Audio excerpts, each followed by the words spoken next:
Welcome everybody to the Bush and Me Show, episode 4 for week 4, baby. We've been kind of hot. We've been rolling here. I was 3-0 last week for the second week in a row. You were 2-1 last week. Your Saints let you down against the Panthers. They did. And, it's another exciting week of football, man. I get to be here with you. You're continuing to crush it. I'm just trying to follow in your footsteps, me. That's all I'm trying to do here. But, man, listen, week 3 was extremely exciting. We're going to talk about our picks a little bit from last week, but kind of preview what we got going on. We're going to jump into week 4 eventually, but if you want to preview the picks, you went 2-1. You won with the Ravens. You won with the Lions. They should have probably won that game, but you still covered the spread. And your Saints let you down. My Saints did let me down, man. The Lions, they played really tough, man. I really thought that they could, take that game last week. I felt really good about the matchup. Like I said, I love the team. I just don't know if they have enough firepower. And the Ravens pick was really exciting just because, they had to get back on track. And honestly, one of my picks kind of has the same type of mindset going into it this week. The Ravens had a stunner versus the Miami Dolphins. And, I felt like they had to get back on track. And it was a great opportunity for them to go into New England and get that job done last week. And, man, listen, the Saints have let me down again. I don't think they're playing up to their ability. But, let's see how I feel about it this week. Yeah, a little teaser in there. I like it. I went 3-0 for the second week in a row. I'm 3-0 in locks this year. I won my lock every week. 3-0 week 2, 3-0 week 3. I don't want to toot my own horn, but I should pump my own brakes. over at Me's Money Moves, though, we're 22-4, 85%. Those are video game numbers. We're seeing the NFL really clear right now. So check us out, me'smoneymoves.com. But if you're watching the podcast, all three of my picks from last week were also client picks. So you're getting them for free here. So keep following, keep enjoying. Combined, you would have went 5-1 if you followed Bush and me last week, week 3. Listen, Me's Money Moves. If you are not listening to what this guy is saying, you have an 85% chance of taking home some extra duckies, some extra bread. I mean, this guy, he's figuring it out. Listen, we don't call him the stat man for nothing. Hopefully, I'm not going to keep talking him up right here, but hopefully he can continue to keep pumping out these stats, these numbers, these trends, because this is a numbers game that we are out here playing, and he's doing really well with it right now. So if you can, man, you got to put some people on. Hopefully you can, maybe inspire somebody else to maybe put a couple dollars, man. You never know, man. Win a little bit of money, man. Take your old lady out or your significant other out to go grab a little something to eat off of Me's picks. Don't take them both out, though. Not at the same time. All right, let's jump into week 4. I'll kick it off. A couple stats with the NFL so far. Under has been a big word in the NFL this year. Underdogs are winning at a much higher rate than they have historically.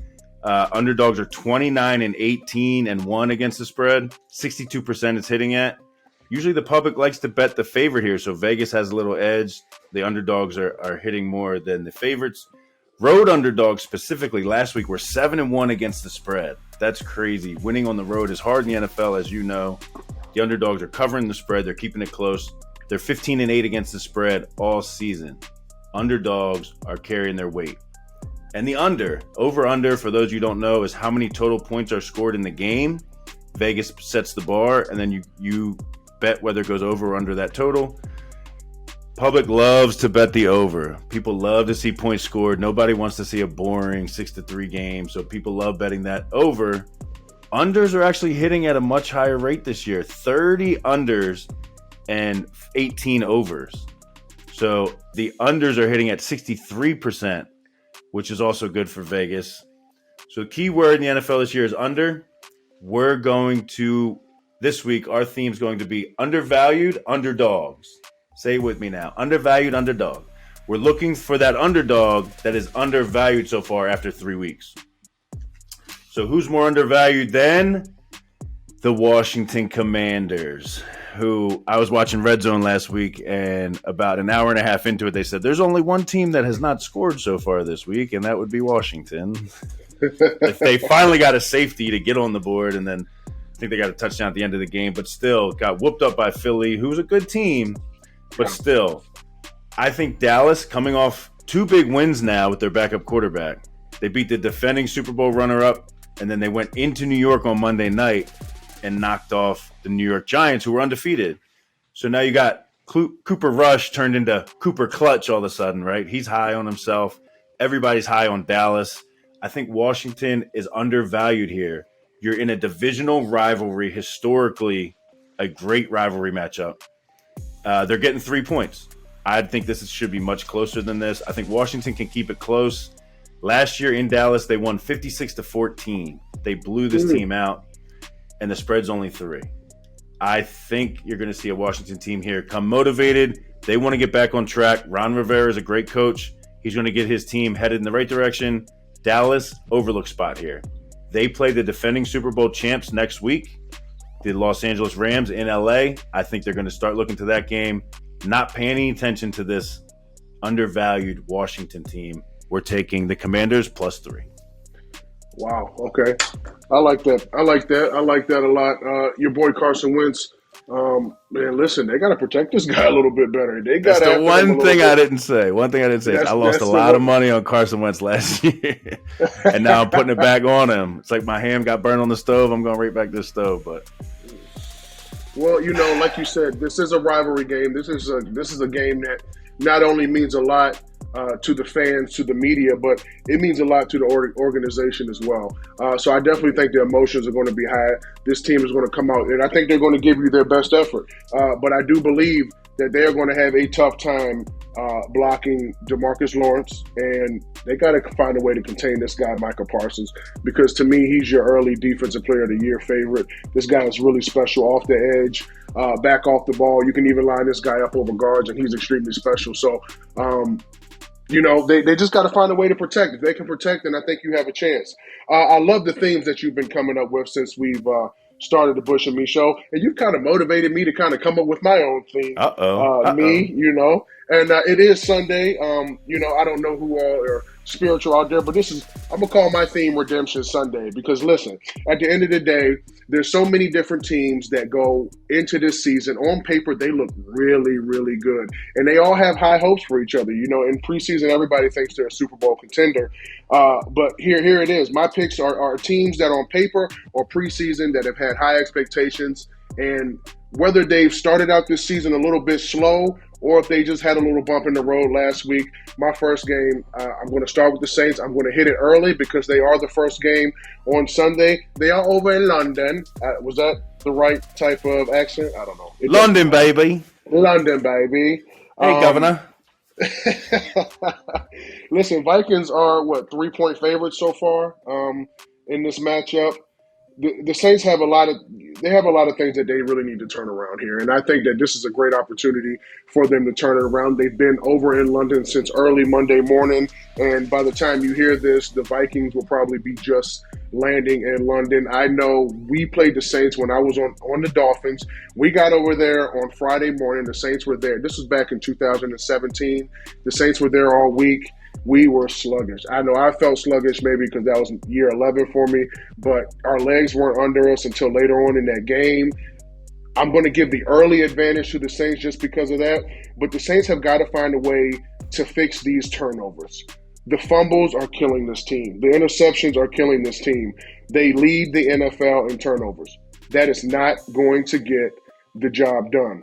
And another thing that they have to do is make sure that they are protecting this quarterback, and the quarterback has to make sure that he's getting rid of the ball. 11 sacks in 3 games. That's, for you math people out there, that's almost 4 a game.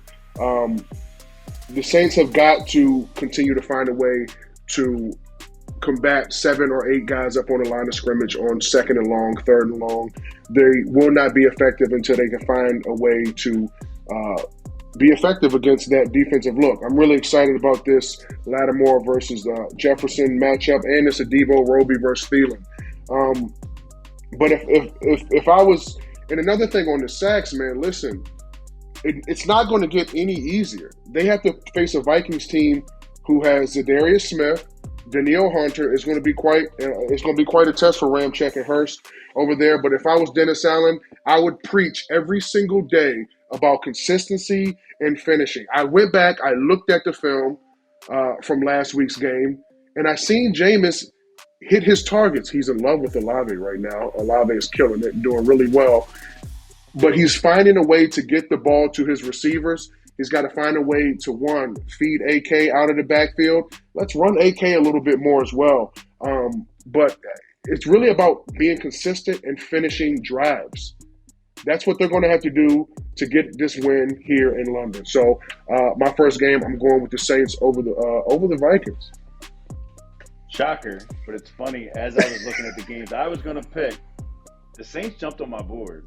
I mean, 77% of the public is on the Vikings. It just looks like this Vikings team is supposed to challenge the Packers for that division, and I just think that a lot of people think the Vikings are just going to walk all over the Saints the way the Saints have looked, and nothing's ever that easy in the NFL. Right. I think the spread's down to 2.5 now. Mm-hmm. I like this pick for you. One stat that goes against your number here, though, early London kickoff games that don't include Jacksonville. They stripped that out for some reason because I think Jacksonville's just stunk every time they've gone over there. The favorites are 9-0-1 straight up. I guess there was one tie over there. So games over there that started at 9:30 in the morning here, the favorite has never lost. So maybe the Saints can break that trend. We're going to need it. Well, I wish you would have shared that stat with me before I gave you all that information. Records are made to be broken. Yes, that is very true. So let's hope that record's broken and not your perfect record for the week. All right, my second game, we're going with an undervalued underdog. Remember that, undervalued underdog. We're going to go to the great state of New York. This team wears green. We're going with the Jets here. They're in Pittsburgh. They're getting 3.5 points. The Jets have looked competitive, in every game they've played this year until the second half of that Cincinnati game. But I think this 3.5 number you're getting off of the Joe Flacco Jets. Zach Wilson's back this week, and I think that's going to add value to this team. So you're getting an undervalued underdog here with the Jets at 3.5. Also, I don't think this Pittsburgh team is very good this year. Played Cincinnati very well week 1. We had our play of the week with the Patriots in week 2. We won that one. Last week, we went against Pittsburgh again on Thursday night of Ramey's Money Moves. We won with Cleveland. We're going to follow that trend too. I think this Pittsburgh team's overvalued. Good defense. They'll be competitive. But when you're given 3.5 points at home, give me the Jets all day. Stat here to lock this one up. This sealed the deal for me here. Teams on 10-day rest or longer. Remember, they played that Thursday night game, and now they have off until Sunday. Teams with 10 days of rest or longer at home coming off of a loss. Pittsburgh fits in this. They're 23-43-1. That's 35% of the time they'll win this in this spot right now. Now, I don't know if it's because they have 10 days at home. You know, the wife's making them do some extra chores. They're getting used to being at home. They're just getting comfortable on the couch. They're not ready to play football. If we had somebody that we could ask, we have a 12-year veteran, ex-Super Bowl champion, 2-time Pro Bowler. Give us some insight on having the extra 3 days off on these Thursday night games and being at home all week. Well, listen, man. Why do people? Listen, it's like having a mini bye week, and you know what you got. I'm pretty sure you have a Rolodex of stats when it comes to bye weeks and bye week blues. You know, listen, you take that week off, especially in a real bye week, it takes a little bit to get back going. You get those 3 days off, you want to unwind. You might go turn up a little bit. You might just relax, get out of football mode, you know, because when you play Sunday to Sunday or Sunday to Thursday, your focus is at an all-time high, and it just ramps up and, you know, going into the game or the closer you get to the game. But when you have those 3 days off, man, you might get on a little plane somewhere, go somewhere for a couple of nights. You might stay back home. You might stay back home, get super lazy, or you might be in there working out. So it's really about what the individual player wants to do. But yeah, I guess you can call it mini bye week blues. So I get what you're saying right there. Listen, my second pick, this is a team that has just underperformed in every aspect of it. They cannot finish games. And on paper, this is one of my teams that I had going pretty far, and that's the Las Vegas Raiders. They are favored in this matchup right now. What's the number right now? 2 or 2.5. That's what I've been seeing. 2.5. 2.5. But I look at this Raiders team. I believe that they are relying on the pass too much. First off, they've given up 8 sacks this year. But I see a team in the run game. If you go and look at the stats, the Raiders have 4.5 yards per carry. But they only have 240 rushing yards on the season.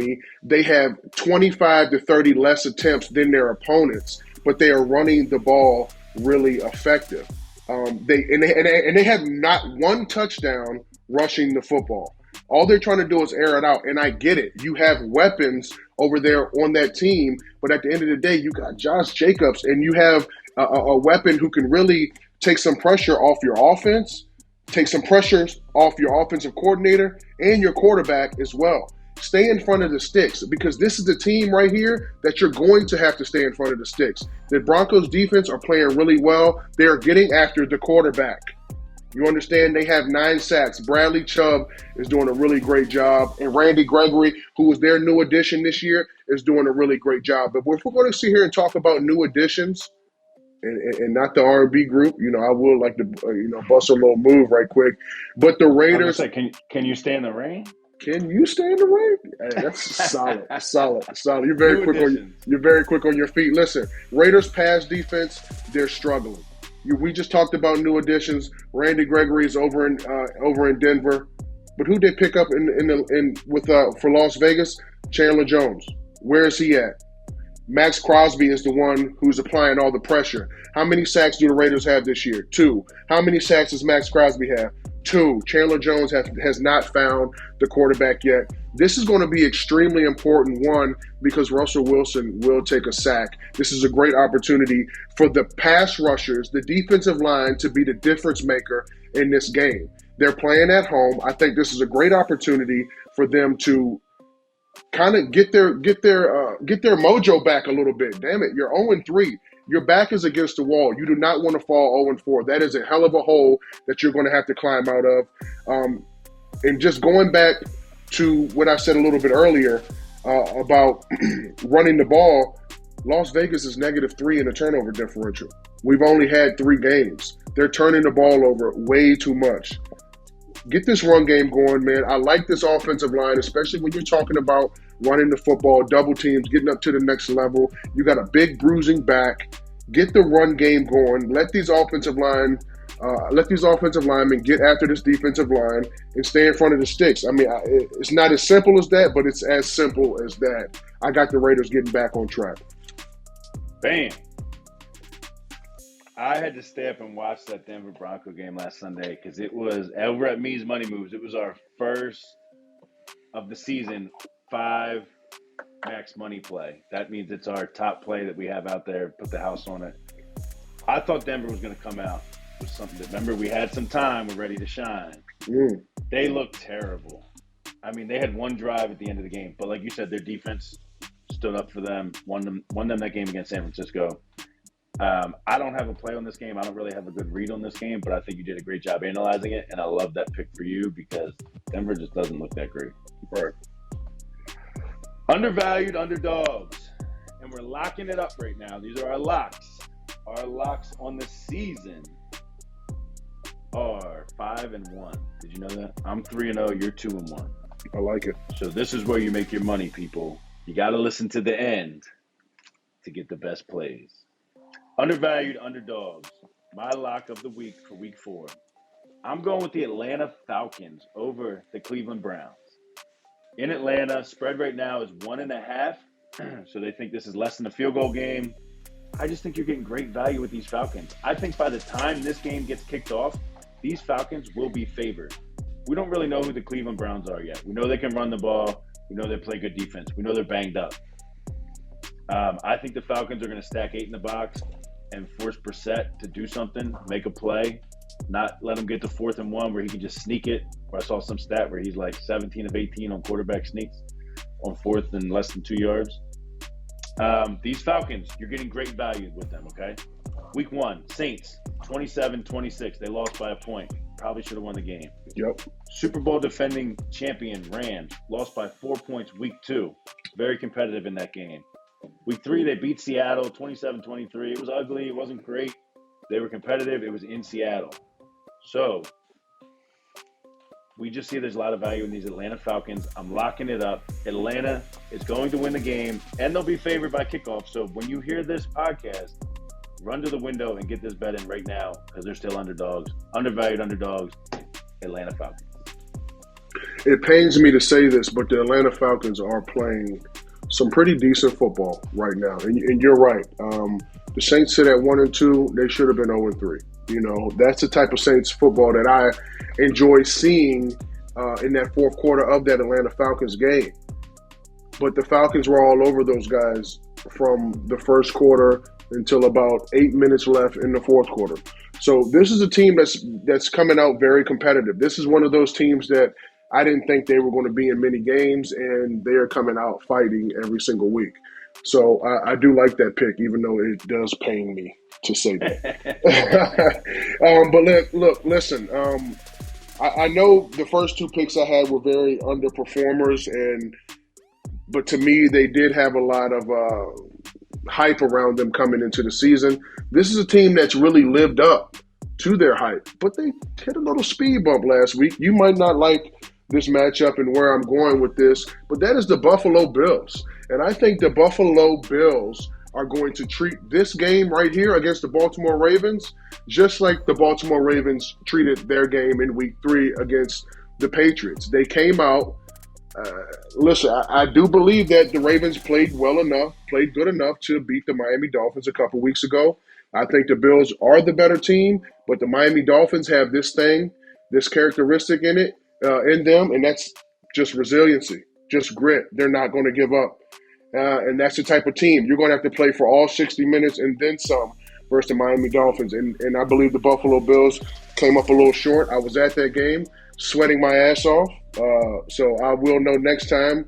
I'm going to try to find me some sweet tickets or something in the shade because that was a phone call. Man, I had 6 people with me. I can't, that's a big favor. That's a big favor to ask. But listen, man, the Bills and the Ravens injury report, it's literally, I looked it up today, it's literally as long as a CVS receipt. It's ridiculous. It's about 12 guys on each team. So we really have to see how that plays out. I do believe the Bills felt some of those guys, some of those absences that they didn't have in previous games. I believe that they felt that last week. They weren't able to get after Tua as much as they liked. This guy, Josh Allen, threw the ball way too much in week 3. He did rack up 400 yards, but he did it on 63 passing attempts. Does a great job of spreading the ball around. But if you go back and look at the numbers, they ran the ball pretty well when they did dial it up. 5 yards a pop. You would think that they would kind of ride that train a little bit longer. I think this is a great opportunity for them against the Baltimore Ravens, especially being at home, because the Ravens gave up 5.1 per rush last week. So maybe this is an avenue that they can go down, because when it comes to defense for the for the Buffalo Bills, the 2 things they got to do is, 1, contain Lamar Jackson. He's playing special, man. I'm enjoying watching him. He's just going out there doing everything that he's supposed to do. He's kind of silencing his haters, all of his naysayers, and he's getting the job done. But you got to find a way to keep this guy in the pocket. Make this guy beat you from within the pocket. And you cannot let tight end Mark Andrews, as talented and as good as he is, you can't let him be the reason that the Baltimore Ravens win this game. So hopefully Poyer can come back and put a beat on this guy, because you can't have your tight end being the best player on the opposing team that gives you fits. I do like the battle of pressure that the Bills could put on Lamar this week. I do think the Bills do a really great job of getting after the quarterback. Maybe Von Miller kind of gets heated back up again this week, because those boys were heated up last week down in Miami. So hopefully they got some IVs. They're not cramping anymore, because half of them were laid out on the field after the game. It was a beast for those guys for 60 straight minutes. So I'm putting this in the same category, like I just said earlier, as the Ravens were in the previous week. I believe the Bills have got to answer. They're -3 right now. They are favored by 3 right now to win this game. Correct me if I'm wrong. Me. It's at 3. It's at 3. It opened at 4. It's down to 3. It'll probably stay at 3. Yeah. Good number. Yeah. I just think it's a big game. I know you don't like it, but I think this is a game that the Bills need because they need to get back on track if they want to continue their momentum in the AFC, because I don't see the Dolphins slowing down. I haven't touched the Saints game all year. I just want everybody to know that. I have not picked on them. I have not picked against them. This is the third week in a row you've either taken the Ravens or went against them. And you went against, this is the second time you've gone against them. So, but stop picking on them. How's my numbers, though? How's my numbers? 2-0. Yeah, buddy. This, honestly, when I ran my system numbers for Me's Money Moves plays, this actually, there's a play in this game that's pretty high up there for me. I'll just leave that as a teaser. You got to sign up to check it out. If it becomes a play on Sunday, I don't lock my plays up until Sunday on there. But I think this is going to be a very close game. I think this is the game of the week. And it's a bold statement for you to lock it up. I loved every reason that you had. I just hope that you're wrong in the end. You know, we do have sweet tickets to that game on Sunday. We're taking baby girl Riley to her first Ravens game. So we will be there. I love it. And I hope that you're wrong. I don't want her to lose her first game because she'll never be allowed back. Daddy'll say, get your ass back on the couch where we were undefeated. Facts. Fact. Whatever you got to do to get a W, right? Whatever you got to do to get a W. There you have it. Those are our 3 picks. You got Bush's Redemption Sunday. You got Me's Undervalued Underdogs. We're riding all 3 underdogs this week. We're looking to sweep the board again, man. I was 3-0. We were 5-1 collectively. If we're giving you 6 plays and you win 5 of them, you guys are making money, man. Even if you're just betting a friend a sandwich, you're getting something out of the deal. Hey, so listen, tell your friends to listen. There's nothing wrong with an extra sandwich. I promise you. Help us help you. Listen to the fat man when he talks about sandwich. That's a shot at me, and when I see you face to face, you're gonna feel it. Hope you guys are enjoying it. Share it, like it. Let us know what else you want. We're giving you winners. We're giving you everything you guys need. We got inside information from a former NFL player. We got, I don't want to toot my own horn, but we got one of the hottest handicappers right now in the NFL. 85%. Go check out Me's Money Moves. Keep riding the Bush and Me train. We'll see you guys next week. Toot, toot.